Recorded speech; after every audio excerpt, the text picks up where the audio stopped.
Bonsoir, bienvenue sur un nouvel épisode du CODES. Encore une fois, nous allons répondre à un certain nombre de questions. Et aujourd'hui, nous avons des questions pas mal intéressantes. Je vais faire le tour. Nous allons juste les parcourir ensemble tout au long de l'épisode. Donc, sans plus tarder, je vais me lancer. Donc, la première question s'intitule comment surmonter son plus grand défi?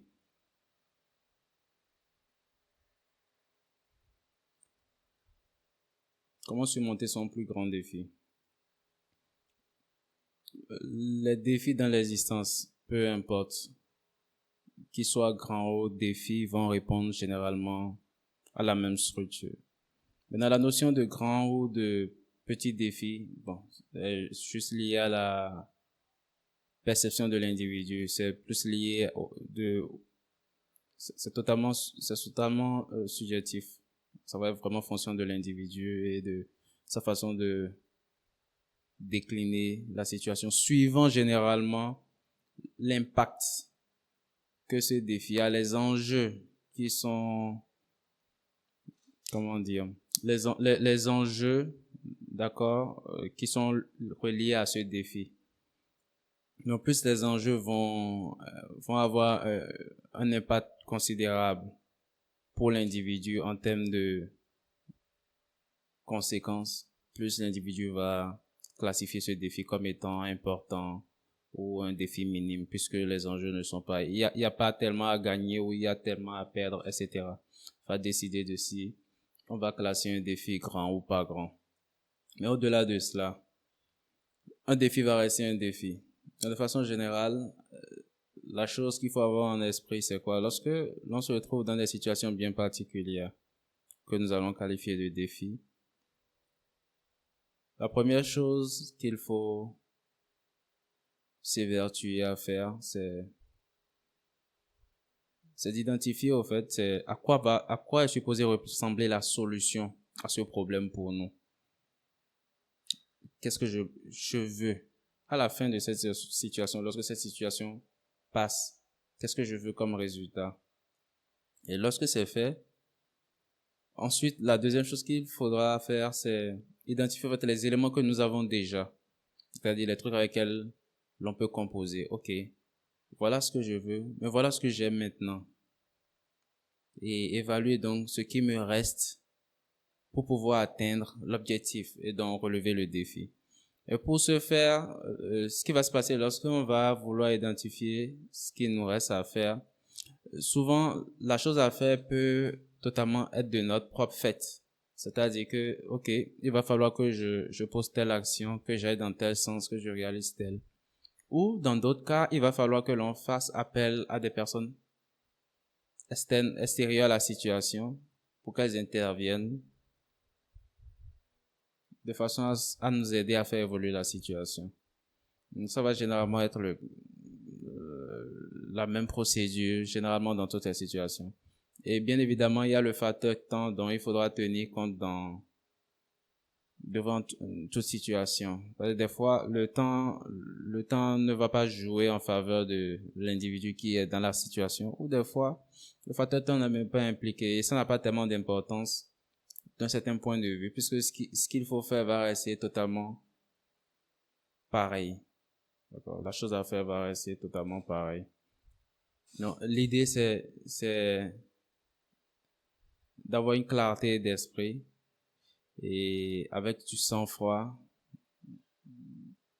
de faire le point de là où l'on en est à l'instant et par rapport à ce défi, de voir les enjeux. C'est quoi ce qui bloque et qu'est-ce qui fait que ça bloque et quels sont les moyens que je peux mettre en mouvement pour débloquer. C'est-à-dire, qu'est-ce qu'il faut que j'apporte de plus pour que la situation aille de l'avant, pour que la situation soit décantée. Et ça va constituer la façon de gérer la situation, de relever le défi. Les petites roues faisant tourner les grandes. Lorsque l'on apprend à gérer et à surmonter nos défis, est plus petit, avec une certaine structure, cela devient d'autant plus évident lorsqu'on se retrouve devant un défi que l'on va qualifier de grand, parce qu'on aura recours généralement aux mêmes moyens pour y arriver. Il s'agira d'évaluer encore une fois la situation et de faire, etc., etc.,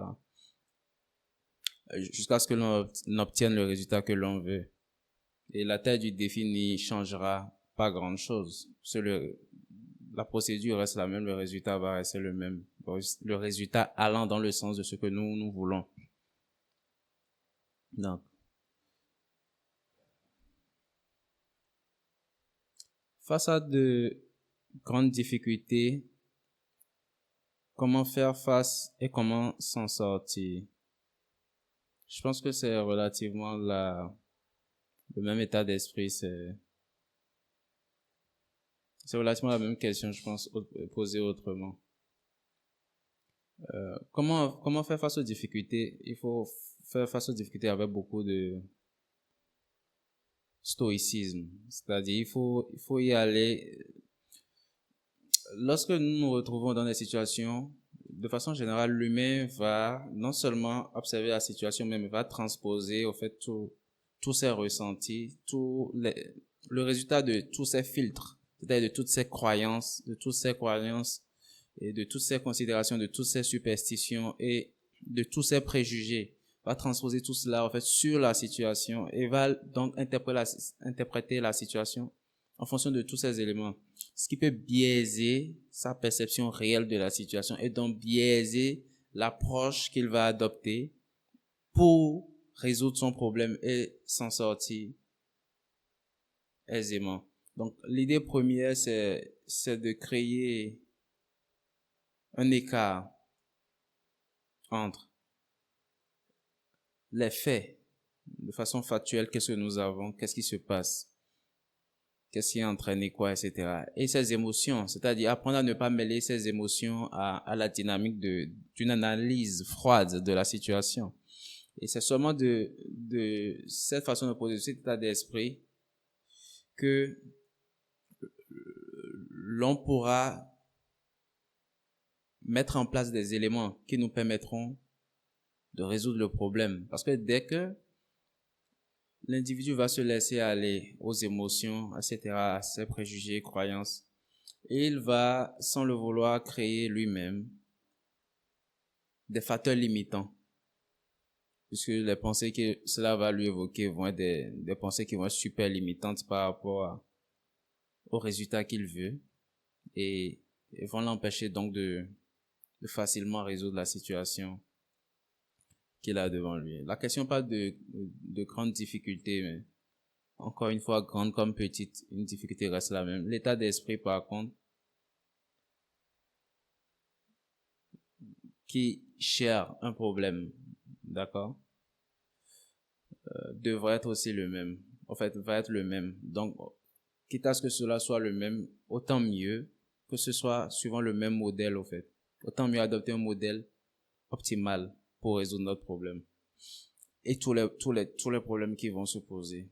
Donc, individu stoïque évalue de façon claire la situation, évalue les éléments qui jouent en sa faveur, puis ce qui manque actuellement pour résoudre la situation, voit s'il a à son niveau de quoi résoudre le problème, c'est-à-dire de quoi apporter les éléments extérieurs, apporter les éléments pour résoudre la situation. Et si ce n'est pas le cas, faire recours à des personnes extérieures à la situation.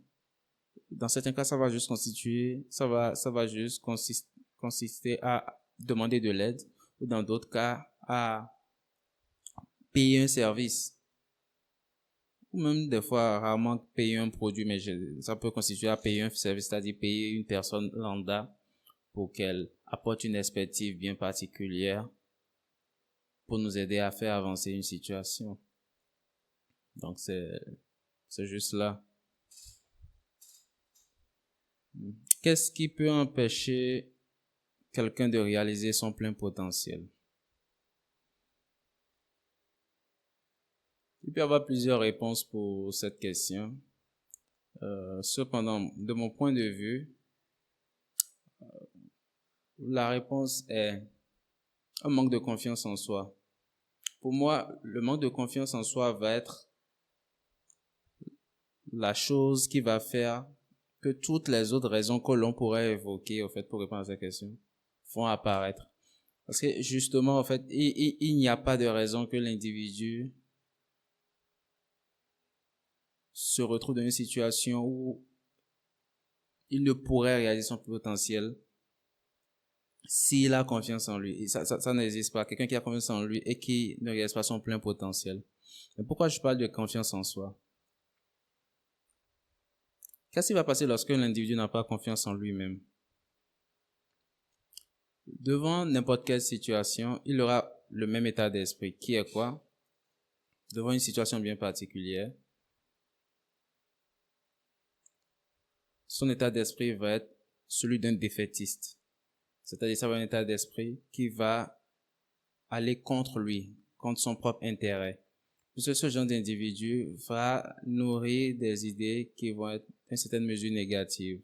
C'est-à-dire, des idées comme quoi la chose est difficile ou impossible, comme quoi c'est peut-être possible pour autrui, mais pas pour lui en tant qu'individu, etc. Et ce genre d'état d'esprit vont faire quoi? Vont créer ou vont nourrir dans son esprit un état de peur et vont nourrir du doute. Et plus cet individu va nourrir ces ressentis-là, plus ces ressentis vont le paralyser. Et ce qui va en être, c'est de l'inaction. Donc l'individu ne va juste rien faire pour faire avancer la situation. Il ne va poser aucune action légitime, suffisante à faire bouger les choses pour lui. Et il va justifier justement le résultat ou l'absence de résultat par le fait, au fait, de son état émotionnel, qui n'a en réalité rien à voir avec la situation. Puisque étant juste fonction des différents filtres à travers lesquels il décide de regarder la situation. C'est-à-dire des filtres étant teintés par ses préjugés, ses croyances, etc. Son champ de pensée négatif. Et ça, là, je suis en train de parler de quelqu'un qui manque de confiance en lui. Donc du coup, à l'opposé, quelqu'un qui a pleinement confiance en lui, qu'est-ce qui va se passer? Cet individu va être dans l'état d'esprit de je suis capable de tout accomplir, tout est possible pour moi, je peux y arriver, je ne sais pas encore comment, mais je vais juste y arriver, etc. Un état d'esprit optimiste et positif. Et qu'est-ce que cela va faire? Ce même individu, cet individu avec cet état d'esprit optimiste et positif va développer des ressentis qui vont dans le sens, qui vont cimenter en fait l'état d'esprit.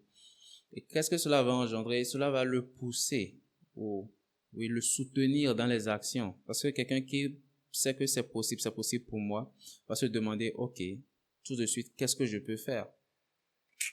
Et tout de suite, l'individu trouve. L'objectif est peut-être loin, ou est peut-être géant en termes de réalisation, mais qu'est-ce que je peux faire tout de suite? Quelle est la plus petite action que je peux poser tout de suite pour faire avancer les choses? Et l'individu va poser la plus petite action. Ça peut être passer un coup de fil ou réaliser une tâche bien donnée. Et cette action qu'il a posée va nourrir en lui l'état d'esprit comme quoi, oui, c'est vraiment possible, je suis en train d'avancer, je suis en train d'y arriver, etc. Et ce qui va faire qu'il va renforcer dans son esprit le fait que c'est possible pour moi. Et c'est moi qui suis en train de le faire, c'est moi qui suis en train de passer cet appel, de négocier ce contrat avec ce client, etc. Et donc l'individu va développer de plus en plus de confiance en lui-même. Et chemin faisant, il se rendra compte qu'il y a pas banalement des choses qu'il n'avait pas anticipé devoir faire, mais qu'il se retrouve à faire. Et des choses qu'il ne pensait pas pouvoir faire, qu'il se rend compte que, OK, je pensais que je ne pourrais pas négocier ce genre de contrat, je ne pourrais pas négocier ce genre de client, par exemple. Mais j'y suis arrivé. Ou je ne pensais pas pouvoir faire ci, mais j'y suis arrivé. Pourquoi? Parce que l'individu s'est dès le début offert la possibilité de c'est possible. C'est un cadeau que l'individu s'est offert. C'est possible pour moi. Je peux y arriver. Un pas à la fois. Et donc, progressivement, l'individu va développer son potentiel et va se réaliser pleinement. Parce que une situation dans l'autre En réalité, son potentiel, les situations vont juste être des éléments qui vont lui permettre de déployer son potentiel. C'est à travers les situations qu'il peut juste se découvrir, déployer le potentiel qu'il a. Mais ce qui va permettre cela, indépendamment de la situation, c'est son état d'esprit propre. Et son état d'esprit propre va être soutenu, du moins par la perception qu'il a de lui-même et donc de la confiance qu'il a en lui-même. Et la confiance qu'il a en lui-même va se répercuter sur son état d'esprit et comme un cercle vertueux, lui permettre de toujours aller de l'avant. Et écoutez, la découverte du potentiel, c'est comme aller à l'aventure. Demain, un nouveau jour, on ne sait jamais, on ne sait pas ce qu'on va rencontrer, au fait. C'est-à-dire qu'aujourd'hui, je suis dans la plaine avec des animaux, etc. Demain, je suis dans la montagne. Après, je suis dans la forêt. C'est toujours une nouvelle aventure. Et c'est donc des façons différentes de procéder, etc. Et donc, je me découvre sous des angles nouveaux. Mais cela n'est seulement possible que si j'ai suffisamment confiance en moi pour prendre le chemin, en me disant c'est possible d'y arriver. La destination est devant, mais c'est seulement dans ma capacité à croire en moi, en ma capacité, en la possibilité d'aller de l'avant, de m'accomplir, que je pourrais développer le potentiel que j'ai pour pouvoir accomplir ces choses-là que j'ai décidé à un moment donné d'accomplir. Bien.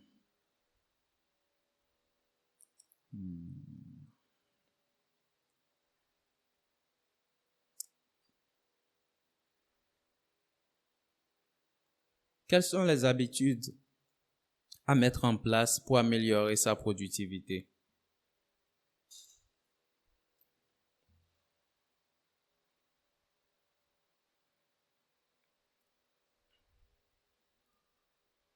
Lorsqu'on parle de productivité, j'entends retour sur investissement, retour sur temps. D'accord. Et généralement, lorsqu'on parle de productivité, la première notion que l'on va assimiler à cela, c'est en termes d'activité, retour de l'activité par rapport au temps.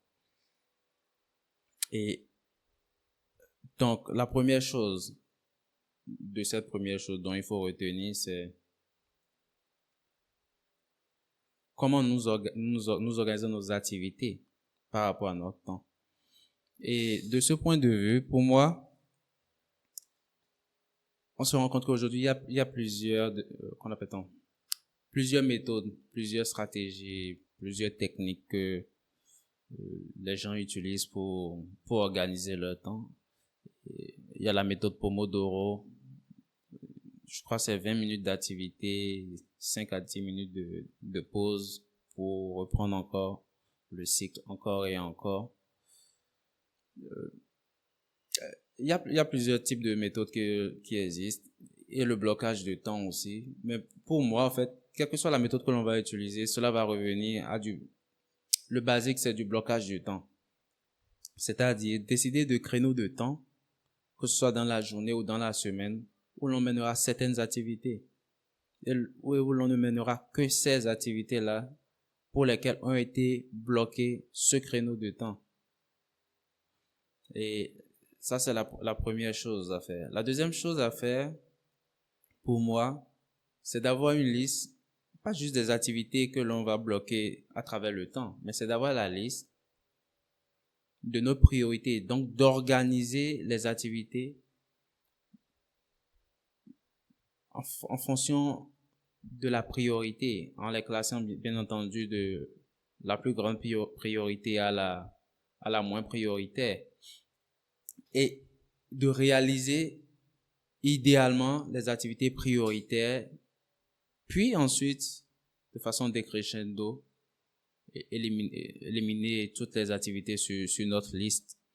C'est-à-dire que la première activité sur ma liste de classer ou bloquer dans un créneau horaire va être l'activité la plus prioritaire, suivie par celle la moins prioritaire, suivie par celle qui est encore moins prioritaire que la précédente, etc., etc. Donc, les deux éléments là vont aller de pair. décider des créneaux de temps. Et deuxième, décider des priorités et organiser les priorités dans les créneaux de temps. Les deux étapes peuvent être switchées, mais ça n'a pas tellement d'importance. Parce que forcément, les deux vont devoir aller de pair. Pour moi, le troisième point est celui qui va faire la différence. Et il s'agit de ce que moi j'appelle un feedback. En fait, finalement, ce n'est qu'un feedback, en fait. Une évaluation qui va, à la suite d'un feedback que l'on va faire sur la façon dont nous gérons le temps. Puisque l'objectif n'étant pas d'organiser, juste du point de vue d'organiser, mais d'être productif. L'idée est de savoir, OK, j'ai passé le temps pour réaliser telle chose. À quel point j'ai été productif? Parce que si l'enjeu était juste organisationnel, on s'arrêterait aux deux premiers points, mais vu que, l'enjeu ici est celle de la productivité, il faut que l'on évalue à quel point on a été productif. C'est-à-dire qu'à un moment donné, je vais m'arrêter pour me demander, OK, j'ai une tâche de 2 heures de temps pour laquelle, actuellement, je viens d'écouler 30 minutes. Qu'est-ce que j'ai réalisé de façon concrète pendant les 30 minutes? C'est-à-dire qu'on n'attend pas la fin de la tâche pour s'évaluer, pour évaluer notre productivité. On doit pouvoir scinder, d'accord, le temps pendant la tâche. Même si c'est un exercice qu'il faut réaliser de façon mentale, ça n'a pas d'importance. L'essentiel, c'est de le réaliser et d'avoir ce feedback de, OK, 30 minutes se sont écoulées, qu'est-ce que j'ai réalisé de vraiment productif pendant ces 30 minutes? Et éventuellement de voir si on a adopté aussi la meilleure stratégie, au fait, pour mener l'activité. Qu'est-ce que je veux dire par ces deux éléments? Premièrement, lorsque je me demande, au fait, qu'est-ce que j'ai réalisé de façon positive pendant ces 30 minutes? Et je me rends compte que voilà, à quel point j'ai évolué. Je vais identifier, OK, quelles sont les choses qui ralentissent ma productivité? Parce que je peux avoir une idée de, OK, à la fin des 2 heures, je vais avoir atteint tel objectif. Maintenant, ce qui suppose que je peux aussi évaluer en 30 minutes le genre de truc, si je travaille sérieusement, que je suis capable d'accomplir. Donc, si au bout de 30 minutes, je me rends compte, OK, ça va plus lentement que ce que je l'avais pensé. L'idée première, c'est d'éliminer les distractions. Si on ne les avait pas fait au début, est-ce que mon portable est toujours allumé? Est-ce que la télévision est allumée? Est-ce que je me fais interrompre par des gens qui passent ou des gens qui viennent me demander un truc ou deux, etc., etc. Et donc, de redessiner la carte de l'environnement déjà et des éléments qui peuvent interférer avec la qualité du travail que je produis, de l'activité que je mène. Ça va constituer le premier point. Le deuxième point que j'ai évoqué justement, est-ce que je mène l'activité de la bonne façon? Supposons que je suis en train d'écrire, de faire un rapport, et je suis en train de l'écrire. Supposons que je suis en train de le saisir et que je suis pas habile pour saisir rapidement. La question est de savoir, est-ce que je peux avoir mon rapport plus rapidement écrit? Et donc, je peux switcher de taper à une écriture totalement manuelle. Si je suis plus rapide en écrivant. Parce que l'idée, c'est quoi? Lorsque je tape mon rapport, l'idée, c'est d'avoir une information que je stocke qui est pour un usage ultérieur. Et donc, si ce n'est pas faisable, lorsque c'est-à-dire si je ne peux pas optimiser le temps pendant que je suis en train de faire mon rapport, donc être plus productif, donc avoir une meilleure rentabilité sur mon temps. Lorsque je suis en train de saisir, si je peux switcher de saisir à écrire manuellement parce que c'est plus rapide pour moi, qu'il en soit ainsi. Et ça, je me rends compte au bout de 30 minutes, ce qui fait que pour les 1h30 qui restent, mon résultat va aller super crescendo. Je vais avoir une meilleure productivité, au fait, pour les 1h30 qui restent. Mais ça, ce n'est qu'une option. Je peux avoir une meilleure encore. Plutôt que d'écrire. Et si je m'enregistrais je faisais un enregistrement audio, un enregistrement vocal, ça ira beaucoup plus vite et pour plusieurs raisons. Nous pensons super vite, nous pensons plus vite que nous écrivons. Et nous parlons aussi vite que nous pensons, généralement. Et c'est plus facile pour nous de suivre un cours d'idées lorsque nous parlons que lorsqu'on est en train de l'écrire. Parce que là, nous sommes tellement lents à l'écrire que les idées vont tellement loin que même de petits trucs peuvent nous échapper.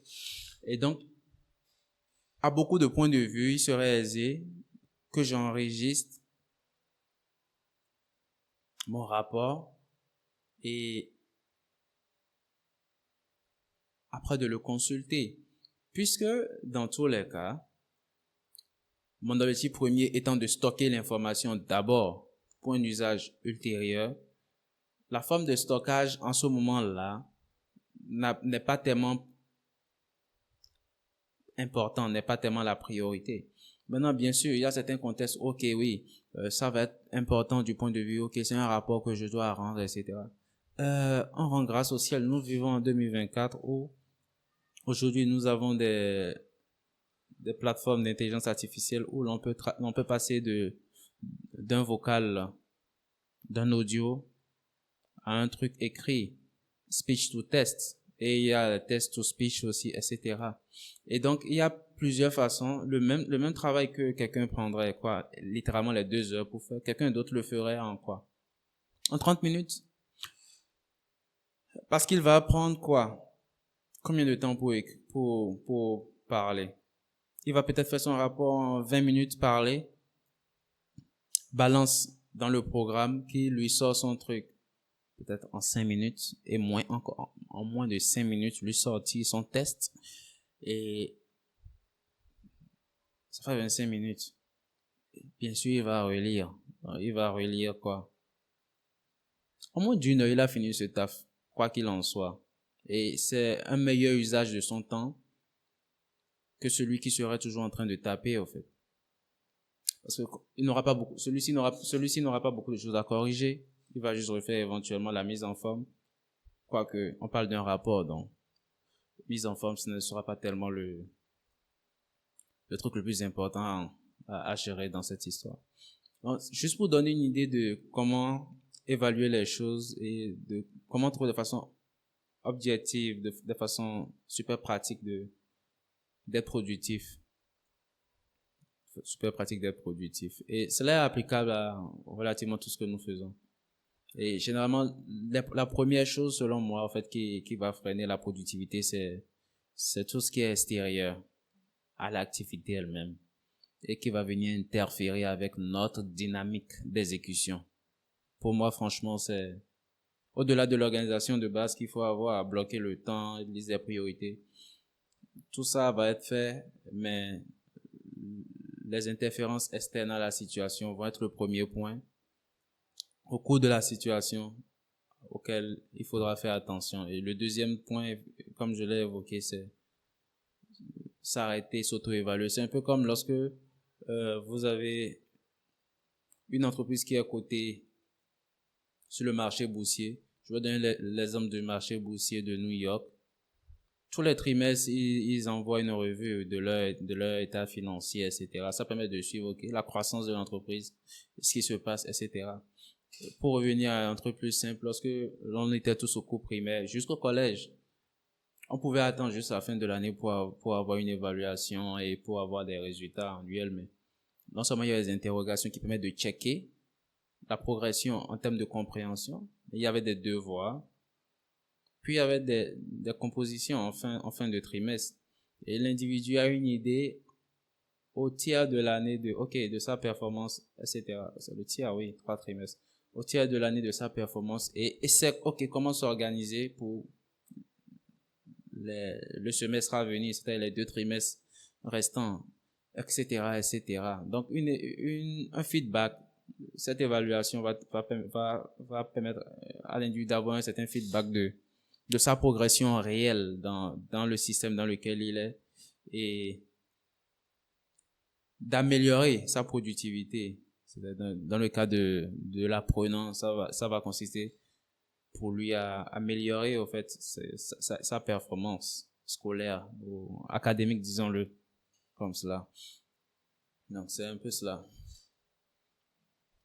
Du point de vue d'un business, bien évidemment, prendre de nouvelles décisions, élargir la gamme de clientèle, couper les charges inutiles, etc., etc.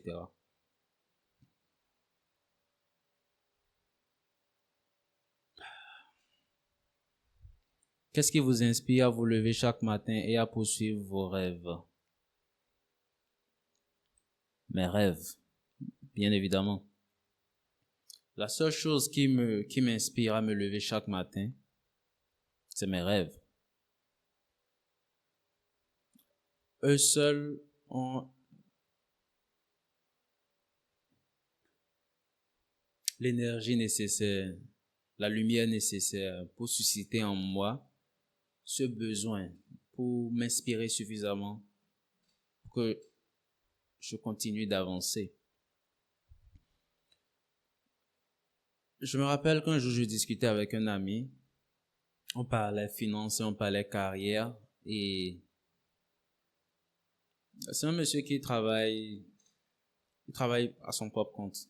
Il n'a pas un business, mais il est maître de son temps, c'est-à-dire qu'il décide avec qui il travaille, de quand il travaille, de où il travaille, parce il travaille sur plusieurs villes, suivant les arrangements qu'il fait. Littéralement, il n'a pas de contraintes d'un employeur ou de quoi que ce soit. Voilà. Et on discutait et il me dit que si c'est pour gérer ses besoins mensuels, ses besoins, ceux de sa famille, etc., toutes ses charges mensuelles et ses besoins de façon générale être large, 2 jours de travail par mois, c'est tout ce dont il a besoin. En fait, c'est même pas juste tout ce dont il a besoin. 2 jours de travail par mois, gère cette charge mensuelle, gère ses besoins, tous ses besoins mensuels. Et que le reste du mois, qu'il travaille pour ses objectifs, pour ses rêves. Et c'est un monsieur qui travaille des jours fériés, même s'il n'en a pas besoin. Et qu'est-ce qui l'amène à travailler les jours fériés, pendant que d'autres se reposent, etc. Ses rêves, encore une fois.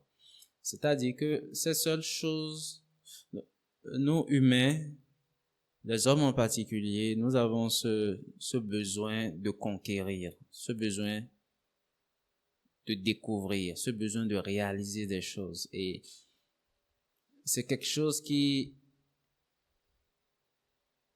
y a un élan naturel, il y a un désir ardent à aller vers, c'est comme une soif que seul peut étancher la réalisation de l'objectif, l'accomplissement du rêve en soi. Et donc,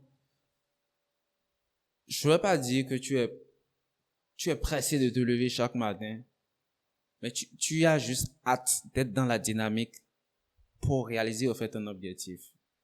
Et donc, du coup, tu accueilles chaque nouveau jour comme étant une possibilité nouvelle, de te rapprocher de ton rêve. Naturellement, tu veux juste te lever du lit. C'est le genre de truc où, écoutez, de façon générale, tu vas te lever de façon spontanée. te lever de façon spontanée. Le type d'activité que tu fais n'est pas tellement important tant que cette activité est alignée avec l'accomplissement de l'objectif et la réalisation du rêve. Donc, le type d'activité par rapport à la question telle qu'elle est posée, ce n'est littéralement pas le plus important. L'idée est que lorsque tu te lèves, la chose qui te pousse à te lever, bien sûr, tu vas te lever d'une façon ou d'une autre, mais ce dont il s'agit, ce qui te pousse à aller de l'avant, à continuer de mener tes activités, en tout cas en ce qui me concerne et en ce qui concerne un certain nombre de personnes que je connais et en ce qui concerne ceux qui réalisent de grandes choses. C'est cette obsession-là pour cet objectif à réaliser, ce rêve à accomplir. Parce que pour dire vrai, beaucoup de personnes qui sont à des niveaux de réussite, disons mondial, n'ont juste pas besoin de travailler. Si on prend les plus grandes fortunes de ce monde, des gens qui continuent de travailler, on prend Elon Musk, Aliko Dangote, et David Rubenstein, etc. C'est des gens qui, fondamentalement, n'ont pas besoin de travailler, des fortunes qui ne disent pas leur nom, mais qui tout le temps, quand même, se lèvent. Pourquoi? Pas parce qu'ils ont faim d'argent, pas parce qu'ils ont faim de pouvoir, ils ont l'un et l'autre. Pas parce qu'ils veulent de la validation sociale, généralement c'est des gens qui n'en ont rien à foutre, bien qu'ils l'aient, mais juste parce qu'il y a ce truc-là, ce désir en eux. Il y a toujours ce truc-là à réaliser. Il y a toujours cet objectif-là devant à réaliser. À chaque fois, un nouvel objectif. Et tout ce que l'on a ne suffit pas à nous assouvir. Tout ce que l'on a ne suffit pas à calmer cette soif-là, à calmer cette faim-là. Il faut se lever et aller de l'avant. Aller vers l'accomplissement de cet objectif. Et devinez quoi? Dès qu'on l'a atteint, on a encore faim de quelque chose d'autre. Ainsi va la vie. Et ceci est une bonne chose. Et ceci est la bonne façon d'avancer. Avancer avec un but. Et que ce but-là, ça veut dire nous consume. Ou du moins, consume notre attention de façon obsessionnelle. Parce que cette obsession, c'est la chose qui va nous permettre d'être concentré sur l'objectif, ne pas nous laisser distraire et l'accomplir. Parce que devinez quoi? Ce genre d'objectif, lorsque l'on le réalise, en règle générale, il ne nous profite pas qu'à nous seuls. Il va profiter pas juste à notre famille. Généralement, c'est le genre d'objectif, de ce genre d'envergure, qui va profiter à tous. Dans certains cas, profiter à la planète entière. Et donc, cela reste toujours noble. Cela reste toujours noble.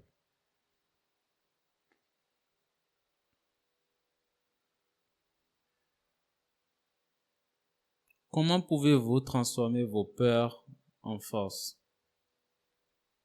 Comment transformer vos peurs en force? De mon point de vue, on ne transforme pas nos peurs en force, on ne transforme pas les peurs en force. Et ce n'est pas utile de chercher à transformer les peurs en force. Ce qu'il faut pouvoir faire ou ce qu'il faut penser à faire, c'est de devenir encore plus fort. Une autre façon de le dire, c'est de renforcer nos forces, de développer nos forces, nos points forts.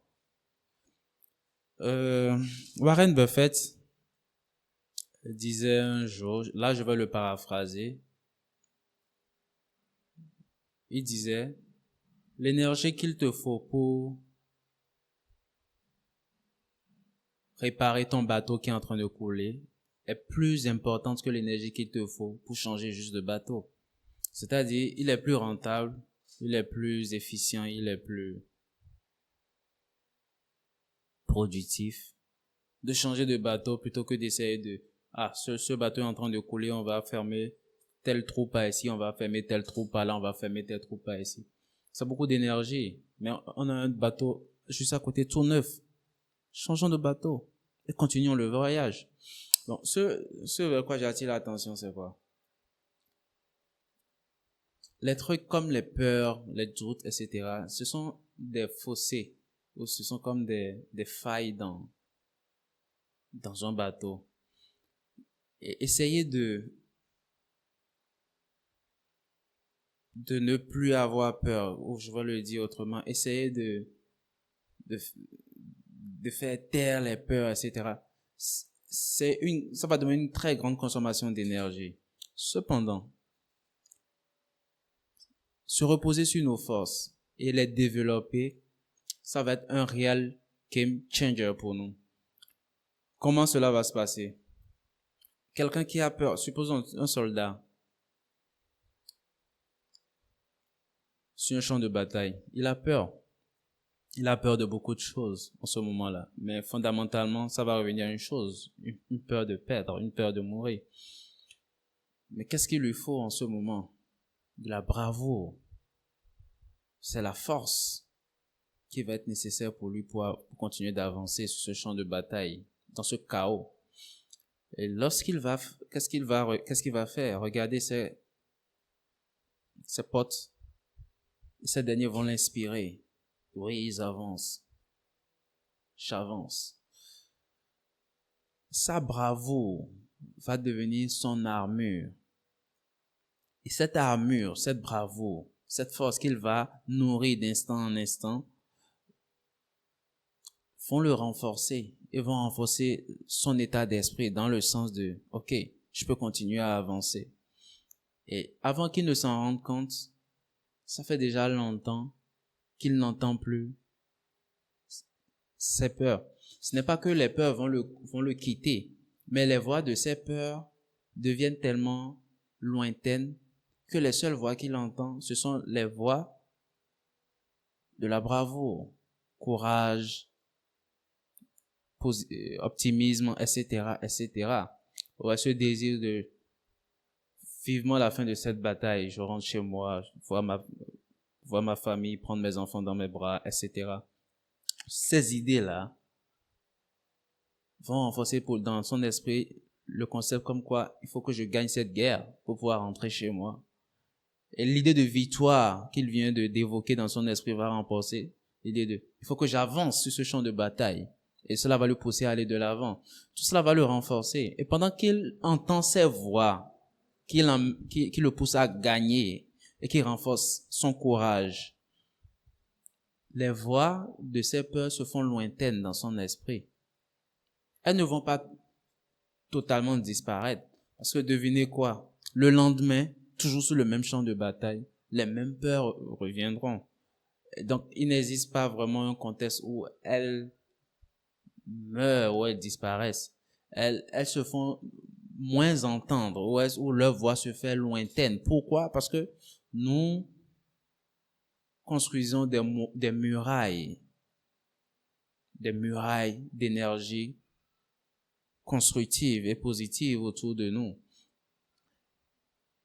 Et en fait, les choses vont de père et de mère dans cet univers. En fait, le champ d'énergie positive et constructive que nous allons nourrir va entretenir nos forces.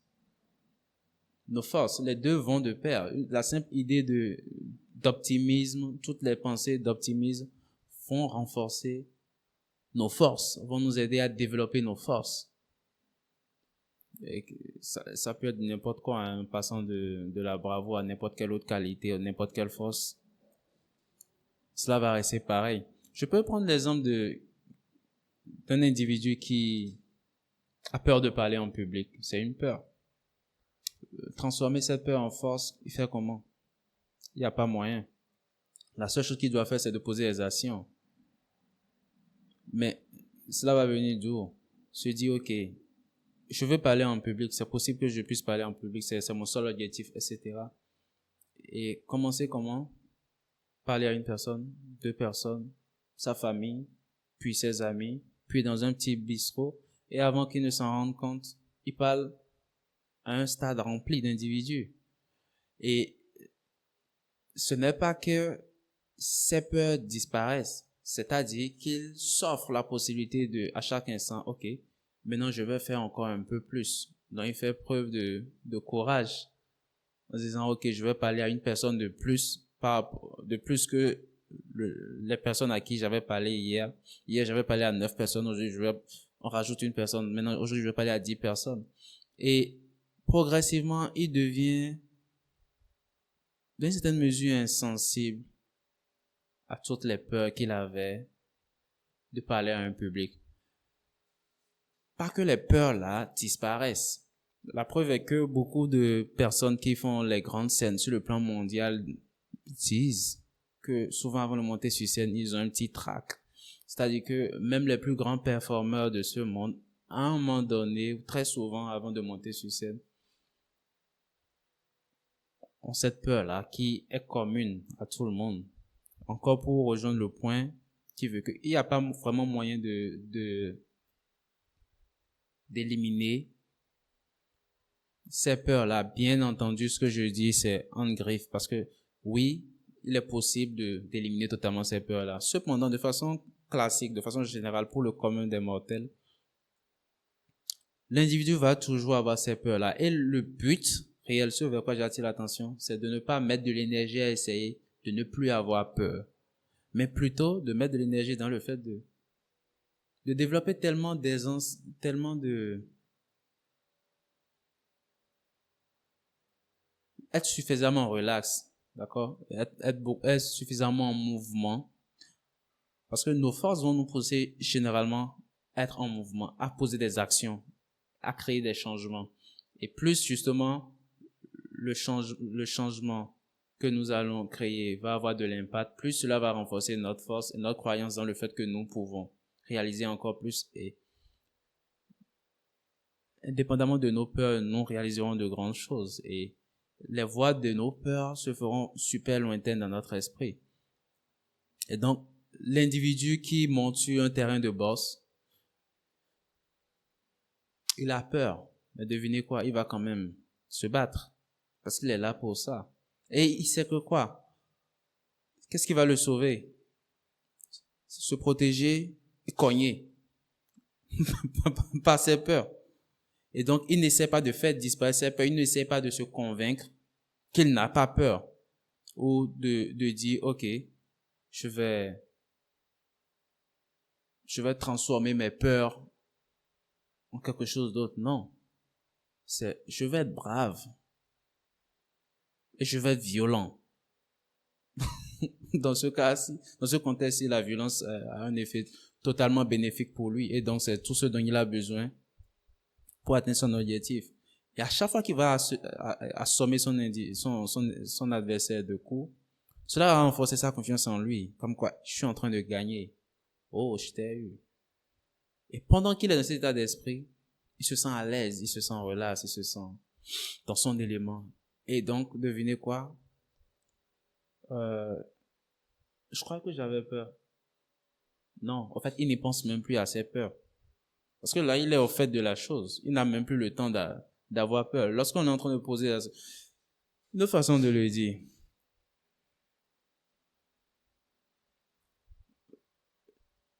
quelqu'un qui a peur d'appeler un client pour négocier un contrat important, etc. pour la boîte. S'il écoute ses peurs, qu'est-ce qui va se passer? Il va jamais passer cet appel. Pourquoi? Parce que les peurs vont s'associer aux doutes et ces deux vont paralyser l'individu, vont générer donc de l'inaction. C'est-à-dire un individu qui est dans un état de peur, puis les idées de doute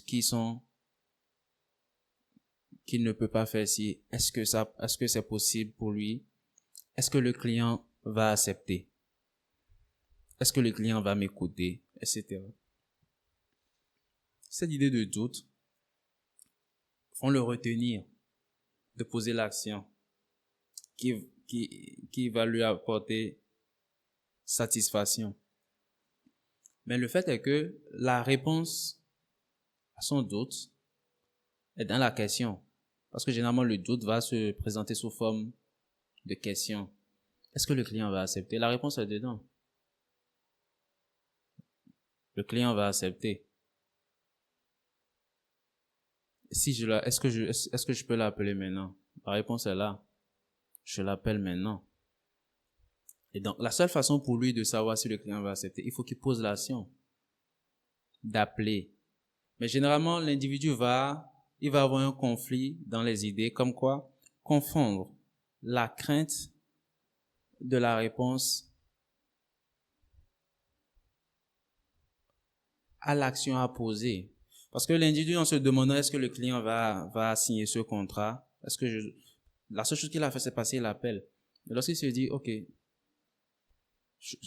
qu'il doute que le client va accepter,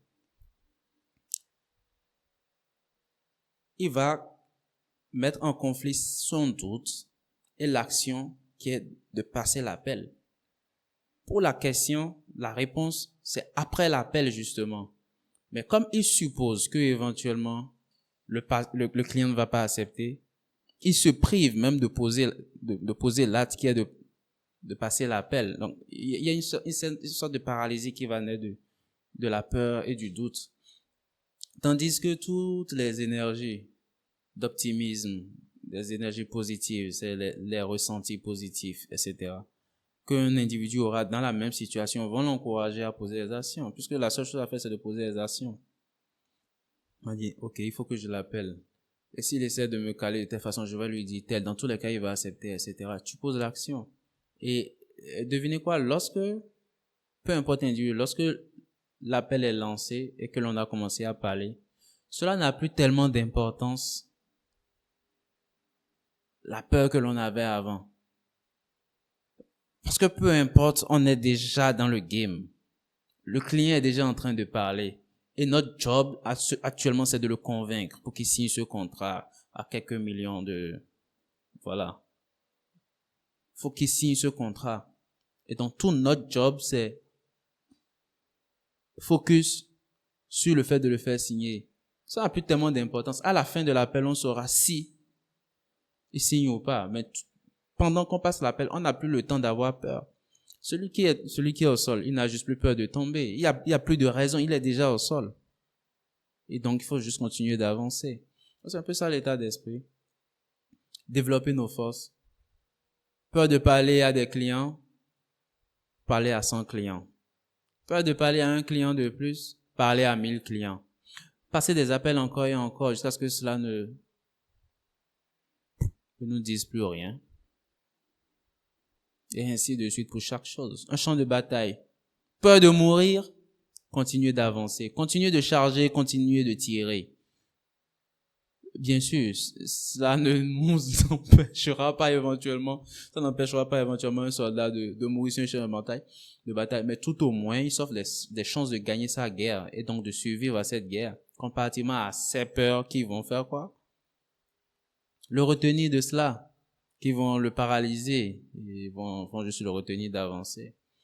Et la chose qui lui permet de le faire, c'est quoi? C'est de renforcer ses forces.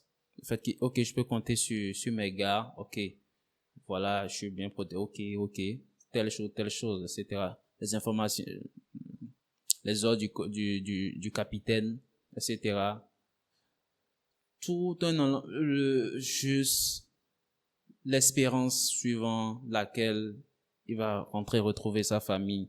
Ce sont des trucs qui le poussent à avancer sur le champ de bataille. Il n'a pas le temps d'essayer de changer ses peurs en quoi que ce soit. Il va juste renforcer les forces qu'il a déjà. L'amour qu'il a pour sa patrie, l'amour qu'il a pour sa famille, c'est des choses qu'il va renforcer. Ces choses-là ne viennent pas remplacer dans son esprit les peurs. Ces choses-là ont toujours été là,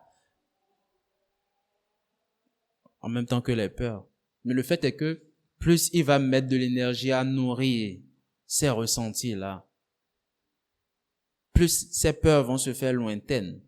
Parce que il va juste être absorbé par cela et un état de pseudo-trance où la seule chose qu'il voit, c'est la réussite. C'est la victoire, en fait. C'est la victoire, la fin de cette guerre. Et la victoire pour lui n'est pas tellement, ou n'est pas seulement une victoire où son pays gagne, mais c'est une victoire dans laquelle il est chez lui, il est avec sa famille et il est décoré de façon honorable. Il rentre sain et sauf. C'est ça la vraie victoire pour lui, le soldat. D'accord. Bien. Quelles sont les qualités que vous recherchez chez un ami ou un partenaire?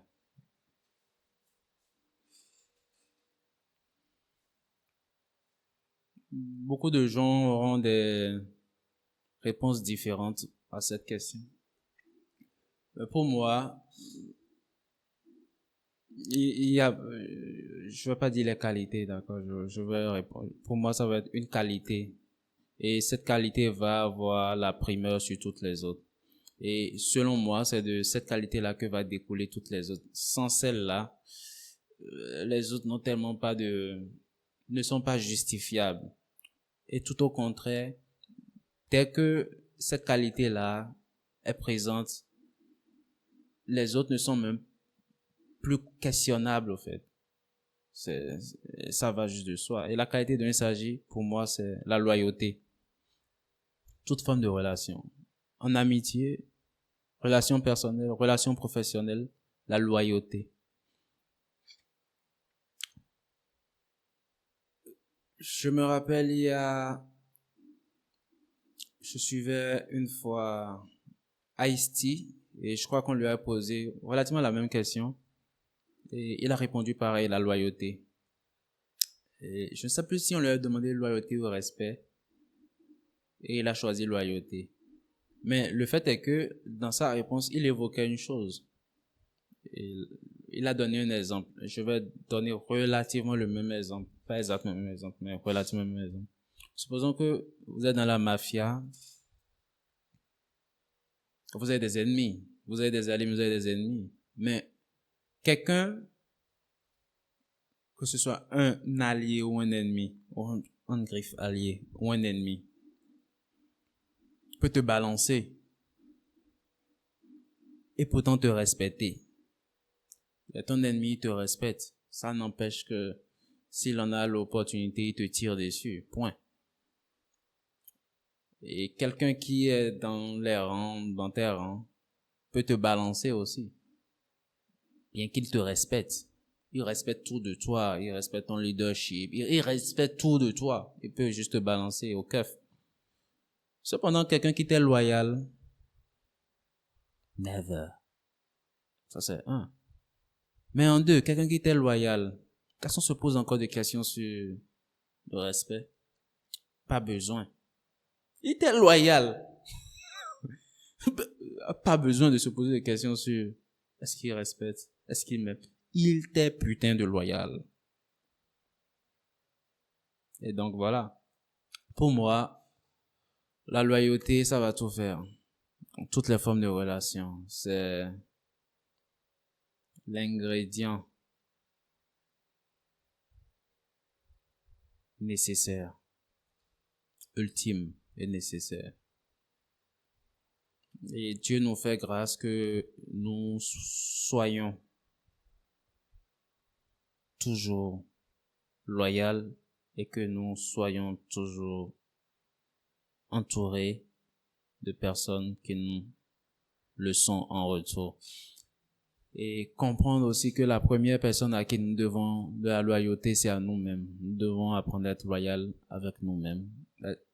Tu ne peux offrir que ce que tu as.